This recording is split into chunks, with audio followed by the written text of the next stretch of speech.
Against very vocal criticism from thousands of local residents, our county has approved the permanent closure of 2 lanes of traffic on Little Falls Parkway in Bethesda for recreational use, even though the Capitol Crescent Trail runs parallel to it. It's imposed other road diets, creating underutilized bike and bus lanes. Most recently, it passed a zoning amendment allowing duplexes, triplexes, townhouses, and small apartment buildings along specific corridors. In spite of serious community opposition, the county passed all of these measures. Cary, in your opinion, has one-party control created a tone-deaf council, and is Montgomery County being well served by this behavior? Like I said earlier, it's arrogance, it's impunity. They're just running, they're doing what they want to do, and the public be damned. I mean, they get their land use authority through the Regional District Act. The first paragraph in the Regional District Act is to protect their job is to protect the health, safety, and welfare of the public. Are they doing that? I mean, we have land use policies, like the Adequate Public Facilities Ordinance, numerous environmental policies. They're ignoring that. They're moving forward with their multiplex high density plans, regardless of what the public says. We said earlier that they're not including the public in the discussion. Obviously, they're not. With respect to Little Falls Parkway, that started with a car accident. And the public said, hey, let us, we have a safety concern. Let us, participate. They wanted to they suggested putting a bridge over top of the Capitol Crescent Trail and the Little Falls Parkway. Well, the county government couldn't hear that. And it became a contest between Andrew Fearson and Mark Elrich.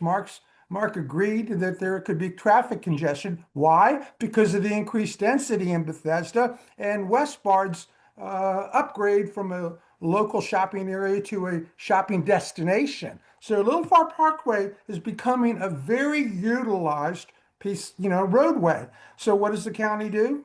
The Park and Planning Commission says we're going to shut down 2 lanes. So, Cary, let me ask you a question. Do you think that this is going to hurt Andrew Friedson in his race for county executive? Absolutely. I was talking to a little bird yesterday in Friendship Heights, and what they told me is the public is extremely upset with Andrew Friedson. They feel that he's not representing District 1 and that he's representing special interests, and to the detriment of his own constituency. So yeah, it's going to be a big problem. Yeah, I read that there was a petition with 5,600 signatures on it against the closure of the Little Falls Parkway. And if he loses by 5,600 votes, he'll know why, right? Exactly. Yeah. So, Sully, you led a successful ballot initiative last year to limit the county executive to 2 terms. You think that the council members might have heard that as a cry for accountability and transparency, but it seems like business as usual. So, Sully, besides a shakeup on the council, does the county suffer under the current leadership at the Parks and Planning Commission, who seem to endorse a lot of these progressive, ill-conceived changes? I would actually agree with Cary that the local government, Park and Planning, and the county council, they are proceeding full steam ahead and not really taking into concern the issues that the residents have. And on Little Falls Parkway, I really believe that, if I remember correctly, the change to Little Falls Parkway was a reaction to a biker on a recumbent bike back in like 2016. He was struck by a car while crossing Little Falls Parkway at the intersection with the Capitol Crescent Trail. And the Capitol Crescent Trail, to me, is actually a wonderful amenity that we have here in Montgomery County. And I think we should do what we can to protect that. But I do believe that the current plan to close 2 lanes of Little Falls Parkway is an overreach, and that the National Capital Park and Planning, the County Council, they are not listening to the constituents and are actually making life more difficult for the people that need to drive in that area.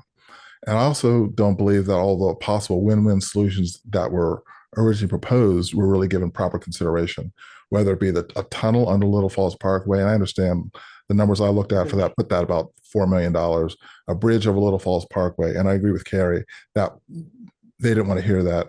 But there was this really simple solution to reroute the Capitol Crescent Trail. I think it was about 280 feet north, so that it would cross at the light at Arlington Road, and that would, you know, the current solution that they're proposing really just slows traffic, but doesn't feed into their Vision Zero idea of having zero deaths. You're still crossing Capitol Crescent Trail, still crossing Little Falls Parkway at a non-regulated intersection. The cars may be going slower, but still there's no traffic light, no nothing. So I believe the idea to reroute the Capitol Crescent Trail was killed by Evan Glass because he and a few of his constituents didn't want to make a few more turns while riding their bikes on the Capitol Crescent Trail. I ride that trail and I know exactly what you're talking about there. And I will tell you that if they were to do that, the shoulder on the other side of the road is quite wide and it would accommodate bikers and walkers. I know this very well. It's also, there's an incline on either side of where you hit the Capitol Trail. So motorists may or may not be paying close enough attention to what's happening. They're kind of going up a little hill there. So it can be a dangerous spot, but also it's incumbent upon the people that are bike riding to stop and slow down. You cannot just dash across Little Falls Parkway.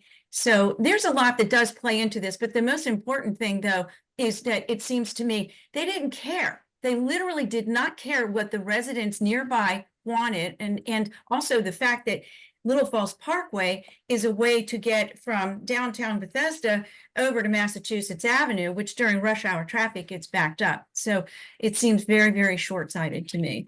Well, I would offer that what they need to do is they actually stop that construction immediately. If you look in the contract for the construction, and Cary's familiar with these, that you can terminate for convenience. I think that they need to terminate that construction for convenience and really possibly put that on the ballot in 2026, letting the people who we elect down that area, that if you continue to make our lives difficult, we will vote you out of office.